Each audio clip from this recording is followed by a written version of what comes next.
In this Path of Exile 2 video, I'm going to be discussing how to play the warrior class.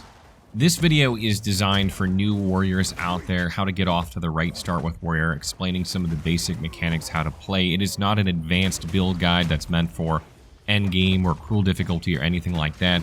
I'm not going to be going into exact specific unique equipment or anything like that that you need. I'm just going to be simply explaining some of the mechanics and skills of warrior to give you an idea of how you can play. So the first thing with warrior is that you're going to start out on the southwest side of the beginning of the passive skill tree. Here you're going to have options for melee damage and for armor. I recommend going melee here because you want to try and kill things quickly at the beginning of the game. You also have decent survivability early on. But eventually you probably will want to pick up some armor passives that increase the amount of armor that you have in order to protect you, because you are going to be getting hit while playing a warrior. And the other thing that you're going to have to decide on is whether you want to take melee damage or stun buildup in the game. And what stun buildup is when you hit with physical damage or melee attacks in this game, you'll build up what's called stun on an enemy. It's a little bar under their health gauge, and when it's full, they'll be heavily stunned, and they'll be basically incapacitated for a few seconds, and you can, wail away on them while they're stunned. If you're playing a two-handed warrior, I don't think you need stun buildup. You might want to consider it if you're playing one-hand and shield. But early on, you should be focusing on killing enemies and bosses quickly and not worry so much about stun buildup. So I recommend going here more the melee damage route. And the southwest side of the skill tree basically is going to give you options in terms of increasing your damage, increasing your armor, increasing area of effect, focusing on a certain attack type, whether you want to go for like one-handed damage, two-handed damage, or even if you go down to the southeast a bit, you can get dual wield, increasing your attack speed with dual wield attacks and such like that. So depending on what your playstyle, you're probably going to be aiming eventually for one of these clusters in order to improve that style of play. So let's talk a little bit about those playstyles. First, you have two-handed. This is the slowest attack speed of the three types of play that you can do as a warrior, but it typically does the most damage. It also does an incredible amount of stun buildup. Very useful for stunning elite enemies and bosses. You can do this pretty easily. The next you'll have is like a mace and shield or one-handed shield playstyle. This has more survivability, obviously, because you have an innate block chance when you have a shield equipped. And this has a chance to block attacks that are attacking you automatically. So this is going to reduce the damage you take when your shield is out, even if you're not using the raised shield skill.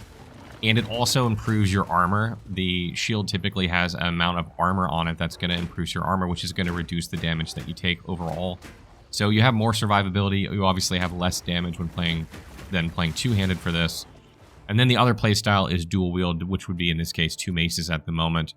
And this is less damage in my opinion than two-handed from playing so far, but it's certainly more damage than one-handed shield. But one thing that I would mention is that the attack speed is a bit faster than two-handed. And there are specific skills, which I'll go into in a little bit, that benefit more from dual wielding than some other skills do. So you're going to want to look for those skills if you like the dual wield playstyle and try and focus on those. Now, obviously, because you have two weapon sets, you're going to have two of these playstyles available to you. You can do two-handed and one-handed and shield. You can do dual wield and one-handed shield, or you can do two-handed and dual wield. I recommend doing two-handed and one-handed and shield to start. It takes a while to get down to the dual wield skill tree and also to get some of the skills that benefit more from dual wield. So I think two-handed and one-handed and shield are the best way to start. Additionally, what's really great with a one-handed and shield setup somewhere in your two slots is that you can use the raised shield ability even if you are currently on your two-handed weapon. It will switch your weapon sets by doing this automatically. So you can just raise shield even if your two-handed weapon is out and block attacks, which is great. And talking about raised shield, this is one of the best advantages that warriors have, and it's kind of counterintuitive to, I think, the way a lot of people will play Path of Exile 2 when they start playing, because, when you're standing there with your shield up, you're not dealing any damage. But there are some skills that will continue to do damage for you while your shield is up, preventing you from taking damage. And the great thing about raised shield is it blocks a lot of attacks, and you take very little damage when using it. You block almost all the damage. Some attacks, you can't really block them. But, if you're like outnumbered by a bunch of enemies and you're blocking, you're going to be able to block most of their attacks. But what you'll notice is you have a little stagger threshold at the bottom of your screen that starts filling up while you're blocking. And if that fills up, then you'll basically be guard broken and enemies will be attacking you and staggering you, etc. So you want to make sure that you don't just stand there and hold it until that fills up. and you get overwhelmed, you want to make sure that you're doing damage in some way while that's happening, or you're blocking sporadically, like when a big attack is coming or a bunch of enemies are hitting you while something is going off in the background. But eventually, you're going to have to let your raise shield skill down in order to get that stagger buildup to, go down. And what I like to do is I like to use the basic attack from two-handed instead of putting a weapon swap skill on my bar. So when I use raise shield, and then I can just attack with my basic attack for my two-handed weapon, and that switches my weapons immediately for me. Because keep in mind, if you use raise shield and then you use a skill, it's going to use your one-handed weapon for the damage of that skill. So you want to have your two-handed weapon out when you're trying to deal damage when possible, because otherwise you're going to do less damage. The next thing we're going to take a look at is stats. The three stats of the game are strength, dexterity, and intelligence. Strength gives you health, so you're going to get more health natively from using higher strength. Coincidentally, a lot of the weapons that we're using require strength as well, the higher and higher strength in order to use them, as well as the skills that we're using. So this build is going to focus predominantly on strength, which is going to give you more health, which is going to help keep you alive when you're, outnumbered by enemies and getting hit by them regularly. Dexterity gives you accuracy. Accuracy is more beneficial for ranged weapons. The accuracy stat will make it so that you miss less when attacking enemies further away from you. Since we're playing like a pure melee build here, you really don't need to focus too much on accuracy, particularly at the beginning of the game. So dexterity is only really necessary for your build if you want to use some dexterity support gems or some dexterity required skills, or if you're using armor that requires strength and dexterity. And then intelligence gives you mana, which is not bad. Early on when you're playing a warrior, you really don't have mana problems until you get a lot more skills and have a better rotation. But eventually you'll be able to empty your mana pool basically very, very quickly as you move from group to group. So it's not bad to have. So let's talk a little bit about defenses for warriors. One of the things you're going to want to look for on your armor as a warrior is armor. You want to actually add armor because you have a lot of passives that are going to increase the percentage of armor that you have, and armor, directly reduces physical damage from ranged and melee attacks. So you absolutely want to have a high amount of armor, and you want to focus on finding armor pieces that predominantly have the armor stat. Coincidentally, items or armor pieces that have the highest armor stat usually have strength or high strength requirements, so this works out. But you can get some armor pieces that have also like evasion on them, or also energy shield. These are typically strength dexterity pieces that have armor and evasion, or if you have strength intelligence, you're going to have armor and energy shield.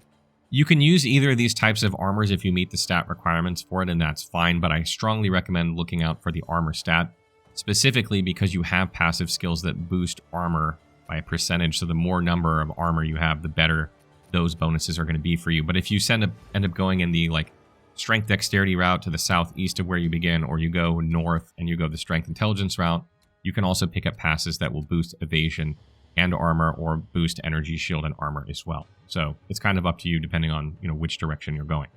So let's take a look at some of the early game skills for the warrior. I'm not going to go through all the skills because I'm just trying to start you off in a general direction. One of the first skills you're going to get is Rolling Slam, and Rolling Slam is a really devastating skill, particularly when you use it two-handed and get maximum damage out of it. Has a very good AoE radius, and you can usually one-shot packs of enemies with this through the early parts of the game pretty regularly. The challenge with this weapon skill is that it has a very long animation, so you kind of have to start it a bit early, and sometimes that first slam is going to miss a couple enemies so that you can connect with the second slam, so it can be a bit unwieldy. But you definitely can build up a lot of stun on enemies and bosses with it, and it's mostly for groups of enemies, I find. The next skill is Earthquake. Initially, when you see this skill, you're going to think this isn't a great skill to use, because what it does is it allows you to put earthquakes down on the ground that eventually detonate and deal damage in an AoE. And typically, you don't want to throw down an AoE and then wait 3 seconds for it to detonate. You want to kill enemies quickly and move on to the next pack. But as the game gets tougher and tougher, this becomes a more valuable skill, and it's particularly valuable if you're using a mace and shield, because you can put the earthquakes down, then raise your shield up and block, and let enemies pile up around you right on top of those earthquakes while those earthquakes detonate, and then you're good. It's a little bit slower than using Rolling Slam, but it's definitely safer. The next skill is Bone Shatter, and what Bone Shatter does is it basically allows you to detonate enemies that are almost at their heavy stun threshold.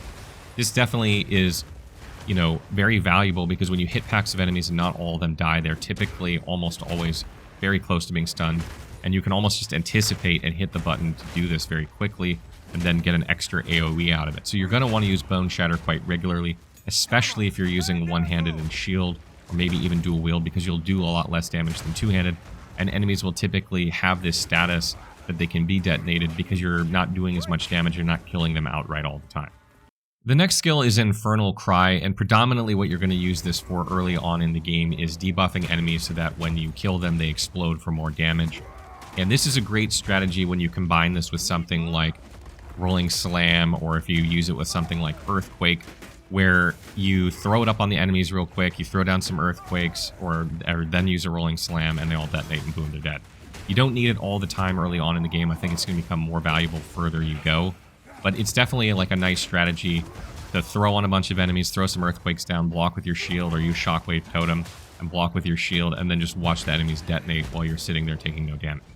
Next, you have Shockwave Totem, and this allows you to send out a totem that has its own health pool, and it also has its own damage based off its own weapon that it uses, so it doesn't really matter which weapon setup you're using with, which makes it particularly good for weapon and shield, because it's not, reliant on them for damage, so it'll still do the same damage with that. And what I like to do with this skill is send it out ahead of time into packs of enemies, particularly ranged enemies that don't move into your melee range. You can take them down while you're fighting melee groups, which is quite nice.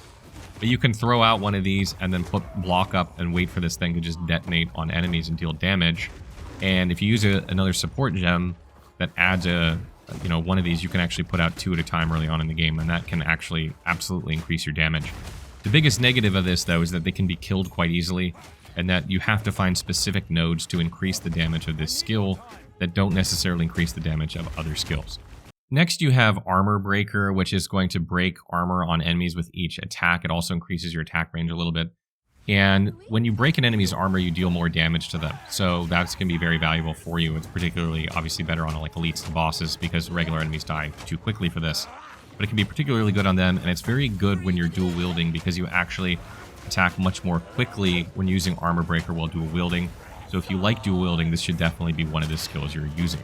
And the next skill is Molten Blast. This is going to throw out a fire projectile that converts a bunch of your physical damage to fire, and it's going to like explode and then like go into small chunks that are going to hit enemies for fire damage. And it's a really good skill to use at range into packs of enemies if they look dangerous, or to lead off with it. And it's another skill that's really good to use when dual wielding because you actually gain 2 projectiles when you use it in exchange for slightly slower cast speed. But that should easily make that skill much better. So if you like this skill, highly recommend dual wielding in order to use it. And then we have Resonating Shield as well, and this is a skill that allows you to raise your shield up and like pound on it to deal damage and break armor from enemies around you in front of you. But what I don't like about it is it drains your mana rather rapidly and has kind of low damage. So I don't really recommend this one, and I like Raise Shield instead because you can just use it in a pinch. You will also gain a uncut spirit gem that you can use for a spirit buff that's, basically like a permanent buff as long as you have the spirit for it. I'm using Herald of Ash to make enemies detonate and set enemies on fire.